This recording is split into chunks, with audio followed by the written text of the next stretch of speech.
భరద్వాజ్ సింగ్ గారు మీరు చెప్పండి. అంటే ఇందాక కొన్నిటి గురించి మాట్లాడుకున్నాం, వివరాలు ఎటువంటి వివరాలు అవసరము అన్న విషయంలో. అయితే ఈ నక్షత్రాలు ఇప్పుడు వైరి నక్షత్రాలు కాకుండా ఇంకా ఎటువంటి దోషాలు ఉంటాయి అంటారు వివాహ విషయంలో? చూసుకోవాల్సినవి ఏంటివి? ఇంకా ఈ ద్వార దోషాలే ఉంటాయమ్మా. ఈ ద్వార దోషాలు అంటే 12వ రాశి 11వ రాశి ఉన్న 2 నక్షత్రాలు ఏకం కాకూడదు ఇప్పటికి. అదేవిధంగా మనం చాలా వరకు మనుషులు ఏం చేస్తారంటే జ్యోతిష్యంలో 26 గుణాలు వచ్చేసాయి, ఇక చేసేద్దామని చేసేసుకుంటుంటారు. కానీ అన్నీ ఉన్నప్పటికీ కూడా ముఖ్యమైన దోషాలు వైరి నక్షత్రాలు అంటే ఇప్పుడు సపోజ్ మనకు స్వాతి నక్షత్రం ఉంది, రోహిణి నక్షత్రం ఉంది. ఈ 2 నక్షత్రాలు కలిపి విధవల్ని చూసి వివాహం చేసామనుకోండి, వాళ్ళు జీవితాంతం కొట్లాడుకుంటూనే ఉంటారు. అలాంటి ఎగ్జాంపుల్స్ నేను చూశాను అన్నమాట.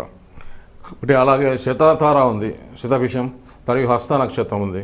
ఈ 2 నక్షత్రాలకు వివాహం చేస్తే వాళ్ళు ఎప్పుడు కొట్టుకుంటూనే ఉంటారు. సంతానం కలగవచ్చు, కానీ వీళ్ళ జీవితాంతం వాళ్ళు కొట్టుకుంటూనే ఉంటారు. ఇందులో ఏ విధమైనటువంటి వ్యత్యాసం తేడాలు ఉండవు. ఆప్యాయతలు, ప్రేమలు, అభిమానాలు ఉండవు. వీళ్ళు జీవితాంతం తగు పట్టుకునే ఉంటారు. ఇంకొకటి ఏమంటే ముఖ్యంగా ఈ జ్యోతిష శాస్త్రాన్ని చూసినప్పుడు ఈ యొక్క కుజదోషాన్ని పరిశీలించేటప్పుడు కుజదోషానికి పరిష్కారాలు ఉన్నాయి. ధనుర్మీన రాశులకు, మిథున రాశికి, కన్యా రాశికి, తులరాశికి ఈ దోషాలు వర్తించవు. వాళ్ళకు దోషాలున్నా చేయొచ్చు. సింహరాశి, ధనురాశికి కూడా కుజదోషం ఉన్నా వాళ్ళ వివాహం ఎక్కడో ఉంటే కుజుడు వివాహం చేయవచ్చు అనమాట.